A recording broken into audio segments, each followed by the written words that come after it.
Imagine being told you can't perform on stage because of the color of your skin.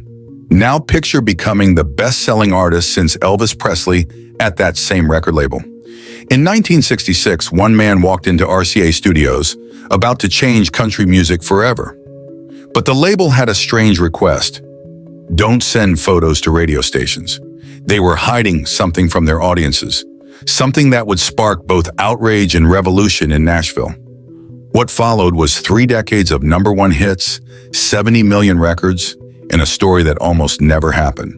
The red Mississippi dirt caked young Charlie Pride's hands as he picked cotton under the scorching sun. One of 11 children born to sharecroppers, he spent his days dreaming not of music stardom, but of baseball diamonds. Every penny he earned went toward his first guitar, though not for the reasons you might think. The $14 instrument was merely his ticket to killing time between baseball games. Those same calloused hands that strummed country tunes would later grip a baseball bat in the Negro League, where Pride pitched and played outfield. His fastball could smoke the competition, but fate had different plans. After a stint in the Army and several failed baseball tryouts, Pride found himself working in a Montana smelter, still holding onto his dreams of making it to the major leagues. Life in Montana's copper mines was brutal. Pride worked the graveyard shift, breathing in toxic fumes while supporting his growing family. During breaks, he'd pull out his guitar, singing Hank Williams songs to fellow workers who gathered around oil drum fires. The smelter's deafening machinery couldn't drown out his powerful voice, a voice that would soon echo far beyond those industrial walls. But it was those late-night performances in local Montana bars that changed everything. His rich baritone voice caught the attention of Red Foley and Red Sovine, who heard something special in the way Pride delivered classic country songs. The young athlete who once chased fly balls was about to step into a different kind of spotlight, one that would test not just his talent, but the very foundations of country music. Walking into RCA Victor Studios in 1966, Pride carried more than just his guitar case. He carried the weight of being one of the first black artists to seriously pursue a career in country music during the height of racial tensions. Radio stations received his first singles without photographs, a calculated move by the label. When Pride's voice hit the airwaves with "Just Between You and Me," listeners fell in love with the authentic country sound, unknowing they were breaking down racial barriers with every play. The song climbed the charts, earning Pride his first Grammy nomination. But success came with its own price tag. At his early concerts, audiences would fall silent when he walked on stage. Pride would break the tension with what became his signature introduction. Ladies and gentlemen, I realize it's a little unique, me coming out here with a permanent suntan to sing country music. That self-deprecating humor, combined with his undeniable talent, began winning over crowds across the nation. His pitch-perfect delivery of country music's themes, love, loss, and life's simple pleasures, proved that great music transcends all barriers. RCA's gamble paid off beyond their wildest dreams. The former sharecropper's son was about to outsell every artist on their roster since Elvis Presley himself. The same voice that once echoed through empty Montana bars now filled the largest venues in the country. Throughout the South, Pride faced venues that still enforced segregation. Some promoters tried to cancel shows upon discovering their headlining artist was black. But Pride's growing fan base wouldn't have it. White country music fans began demanding venues integrate their seating. They wanted to hear Pride sing, regardless of where they had to sit. Pride's mere presence in country music was revolutionary, but it was his unshakable dignity that truly transformed the industry. He never let bitterness creep into his voice, even when faced with open discrimination. Instead, he let his music speak louder than any protest could. Each perfectly delivered note, every heartfelt lyric, became another brick in the bridge he was building between communities. As the 1960s drew to a close, Pride had achieved what many thought impossible. He hadn't just entered country music's mainstream, he was redefining it. But his journey was far from over. As his star rose, so did the stakes. The country music establishment watched closely. Would audiences continue to embrace him once the novelty wore off? Would radio stations stick by him when faced with pressure from those opposing integration? The answers to these questions would not only define Pride's career, but reshape the future of country music itself. Pride's response to these challenges would soon send shockwaves through Nashville, especially when he stepped onto country music's most hallowed stage. The industry wasn't ready for what happened next, particularly when Pride revealed a secret weapon that would make him country music's biggest star since Hank Williams. In 1971, the lights dimmed at Nashville's Ryman Auditorium. The Country Music Association Awards were about to announce Entertainer of the Year. Pride sat in the audience, not expecting to hear his name. When Jack Green opened the envelope, the room erupted. Charlie Pride had just become the first black artist to win country music's highest honor. But it wasn't just the award that made history that night. It was what Pride did next. Walking to the podium, he pulled a crumpled piece of paper from his pocket. Written 15 years earlier in a Montana smelter, it was a list of goals he'd set for himself. At the very top, become the best country music singer in the world. That same year, Pride released a song that would become his signature anthem. Kiss an Angel Good Morning wasn't just another hit. It was a cultural phenomenon. The song crossed over to pop radio, introducing Pride to audiences who'd never listened to country music before. Its simple message about love and devotion resonated across all boundaries, earning Pride spots on mainstream television shows and magazine covers nationwide. Behind the scenes, Pride was revolutionizing the business of country music. His albums didn't just top the country charts, they competed with rock and pop releases. Between 1969 and 1971 alone, Pride recorded 8 #1 singles. Record stores couldn't keep his albums in stock. Concert venues had to add extra shows to meet demand. The man who once couldn't get bookings because of his race now commanded the highest ticket prices in country music. But success brought new challenges. Some traditionalists claimed Pride was making country music too pop. Others whispered that his crossover appeal would damage the genre's authenticity. Pride responded by diving deeper into traditional country sounds. His renditions of classic songs like Crystal Chandeliers and Is Anybody Gonna San Antone proved he could honor country music's roots while pushing its boundaries. The Grand Ole Opry, country music's most prestigious stage, took notice. In 1993, they offered Pride membership, an honor he dreamed of since first hearing the Opry on his family's radio in Mississippi. Standing in the famous circle of wood taken from the Ryman stage, Pride performed to a standing ovation. That night, he became only the second black artist inducted into the Opry's elite membership. Pride's success opened doors, but it also highlighted how far country music still had to go. At industry events, he often found himself the only black artist in the room. Radio stations that played his music wouldn't necessarily play other black country artists. Pride knew his breakthrough hadn't automatically created equality in country music, but he kept pushing forward, mentoring young artists and advocating for more diversity in the industry. His influence extended far beyond music. Pride became a savvy businessman, investing his earnings in real estate and banking. He bought radio stations, providing platforms for diverse voices in country music. When asked about his business acumen, Pride would smile and say his first job picking cotton taught him the value of every dollar. Now he was helping others build their dreams, just as baseball scouts and music producers had once helped him. By the mid-1970s, Pride had achieved everything on that crumpled list from his smelter days, except for one goal he'd scribbled at the bottom. It was a dream so audacious he'd never spoken it aloud, not even to his closest friends. As Pride's influence in country music grew stronger, he prepared to reveal this final ambition, one that would either cement his legacy or risk everything he'd built. But before Pride could take this monumental step, a personal battle would threaten to derail everything he'd worked for. The man who seemed to have it all was fighting demons that his millions of fans never suspected, and his next move would stun the entire music industry. Behind the flawless performances and million-dollar smile, Charlie Pride was fighting a battle few knew about. The pressure of being country music's racial pioneer, combined with a grueling tour schedule, began taking its toll. In the late 1970s, Pride was diagnosed with manic depression, though he kept the diagnosis private for decades. The very traits that made him a successful performer, his intensity, perfectionism, and drive, became amplified during manic episodes. Pride would sometimes stay awake for days, writing songs and planning business ventures.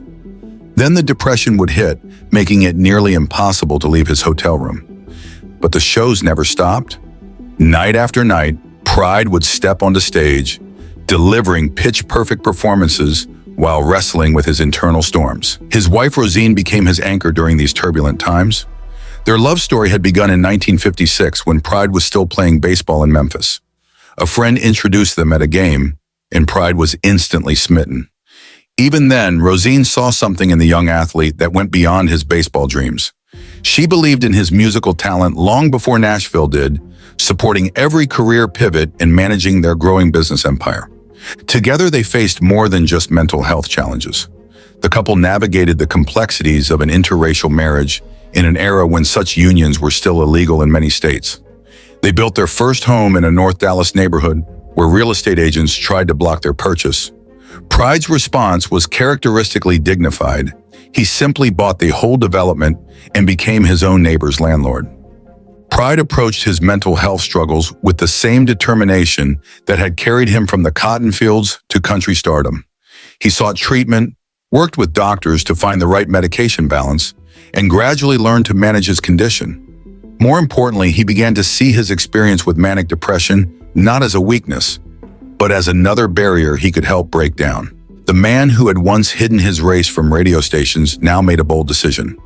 In the early 1990s, Pride began speaking openly about mental health, becoming one of the first major celebrities to discuss bipolar disorder publicly.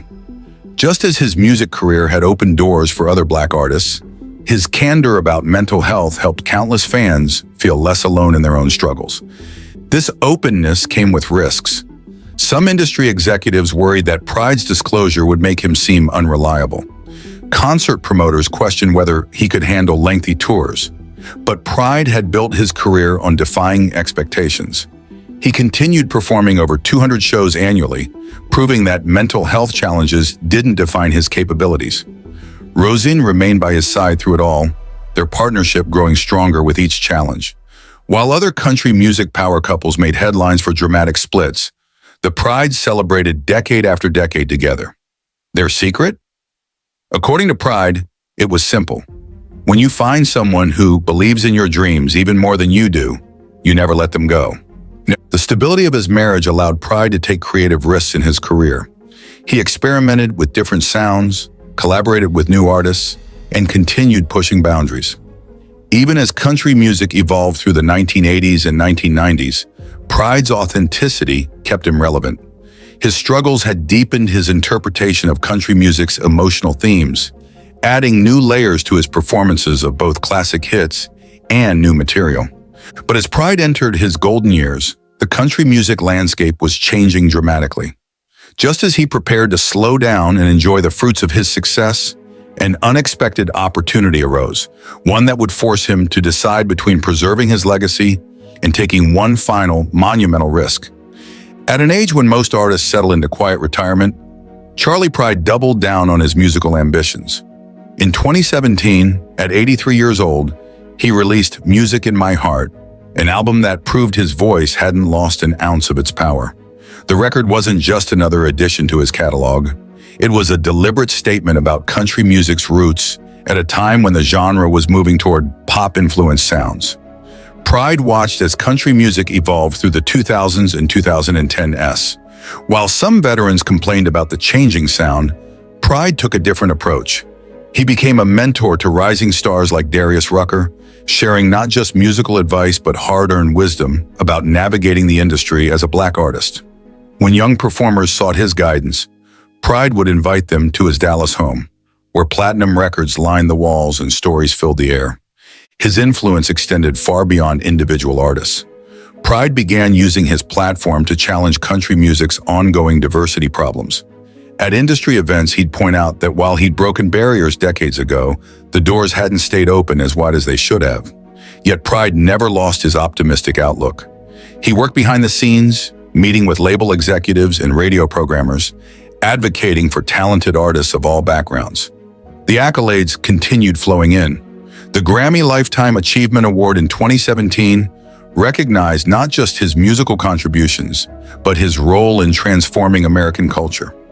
Pride accepted these honors with characteristic humility, often deflecting praise to spotlight upcoming artists he believed in.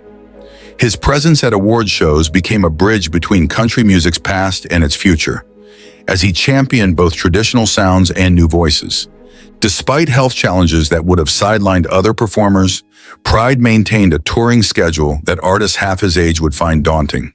His shows became multi-generational events, with grandparents who'd bought his first records bringing grandchildren to experience the legend in person.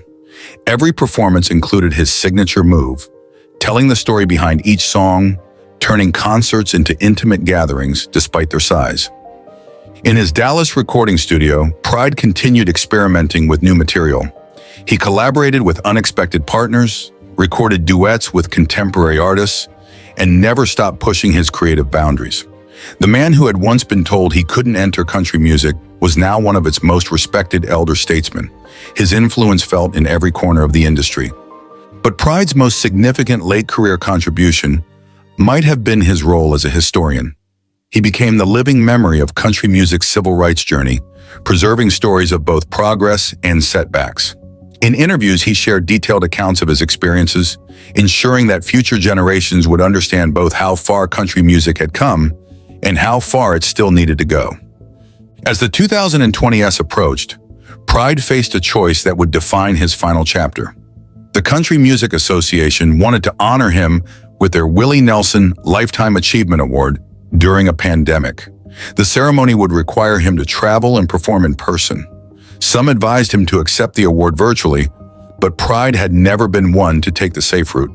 His decision to attend would set in motion a series of events that would stir controversy and lead to his final bow on country music's biggest stage. Pride's last public performance would become one of country music's most talked about moments, but not for the reasons anyone expected. The events that followed would spark a nationwide debate and force the industry to confront uncomfortable truths about its treatment of legends. On November 11, 2020, Charlie Pride took the stage at Nashville's Music City Center for the CMA Awards. The venue was operating at reduced capacity due to COVID-19 protocols, but the energy was electric as Pride performed Kiss an Angel Good Morning with rising star Jimmy Allen. Standing ovations bookended his performance. No one knew these would be the last applauses Pride would ever receive. The night held special significance. Pride accepted the Willie Nelson Lifetime Achievement Award, acknowledging the honor with his trademark humility. His acceptance speech touched on his journey from Mississippi cotton fields to country music stardom, moving several audience members to tears. As he left the stage that night, Pride had completed a full-circle moment, earning one final recognition from the industry he'd helped transform. Less than a month later, Pride developed symptoms of COVID-19. Despite receiving immediate medical attention and the best available care at a Dallas hospital, his condition deteriorated rapidly. On December 12, 2020, country music lost one of its greatest voices. Pride passed away at age 86, leaving behind a legacy that had forever changed the face of country music. News of his death sent shockwaves through the music industry.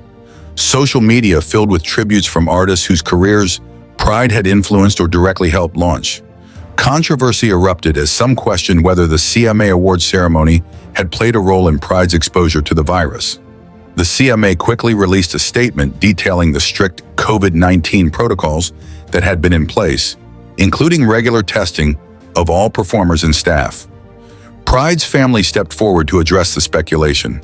In a public statement, they emphasized that he had tested negative multiple times after the ceremony, and there was no evidence linking his infection to the CMA Awards.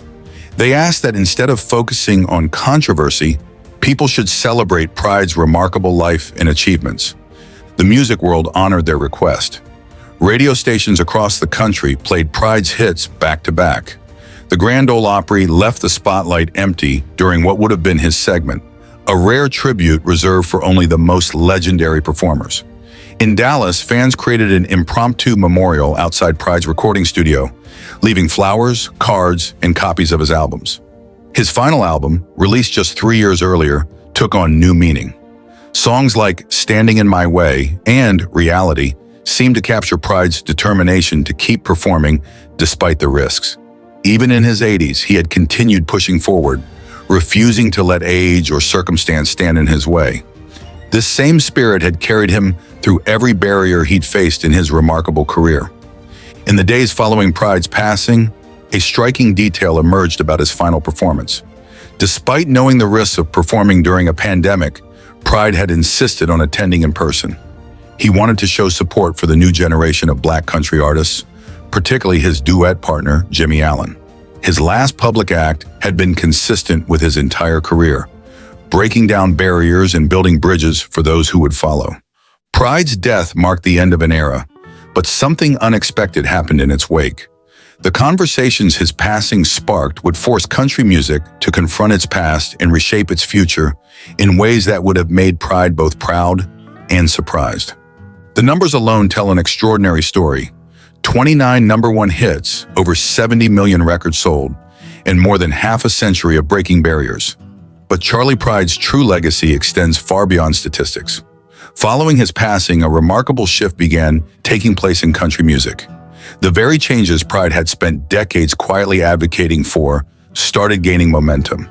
Black artists in country music began speaking openly about Pride's influence on their careers. Darius Rucker revealed how Pride had personally mentored him during his transition from rock to country, offering guidance on navigating an industry that wasn't always welcoming. Mickey Guyton shared stories of Pride visiting her recording sessions, offering encouragement when radio stations hesitated to play her music. Kane Brown credited Pride's success for making his own career possible. Pride's impact reached beyond music into the business world. His shrewd investments, from real estate to radio stations, created a blueprint for artists maintaining control over their careers. Pride had shown that a country star could be both an artist and a savvy entrepreneur. His business empire employed hundreds and provided opportunities for minorities in every sector of the music industry. Major country music institutions began examining their histories and practices. The Country Music Hall of Fame expanded its exhibits on Pride's career, highlighting not just his musical achievements, but his role in civil rights history. Radio stations that had once hesitated to play multiple Black artists in their rotation started featuring more diverse voices. Pride's death had forced the industry to confront uncomfortable questions about representation and opportunity. His influence extended into unexpected places. Baseball historians revisited Pride's Negro League career, leading to new recognition of his athletic achievements. Mental health advocates highlighted his openness about bipolar disorder as a pioneering moment in celebrity health advocacy. Pride had shown that vulnerability could coexist with strength, helping destigmatize mental health discussions in country music. The Charley Pride Scholarships, established at multiple universities, began supporting new generations of diverse artists and music industry professionals. These programs focused not just on performance, but on music business education, reflecting Pride's belief that true change required representation at every level of the industry. In Dallas, Pride's recording studio transformed into a museum and educational center. Here, young artists could learn about both music and business, carrying forward Pride's dual legacy of artistic excellence and entrepreneurial success. The facility became a pilgrimage site for aspiring musicians, each hoping to absorb some of Pride's pioneering spirit. Most significantly, Pride's career became a measuring stick for progress in country music. Every barrier broken, every first achieved by a minority artist, was viewed through the lens of his journey.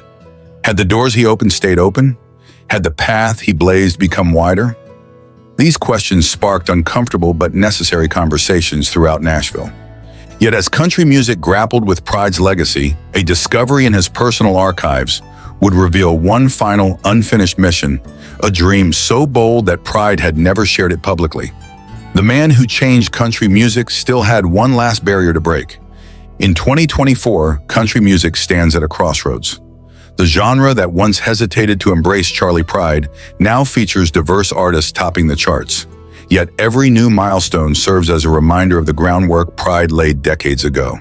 His journey from Mississippi cotton fields to country music legend remains the ultimate testament to talent's power to transcend boundaries. Among Pride's personal effects, family members discovered a worn journal. Inside, beneath that original list of goals written in the Montana smelter, Pride had added one final entry in his later years. "Make sure I'm not the last." This simple phrase captured the essence of his lifelong mission, not just to succeed personally, but to ensure others could follow.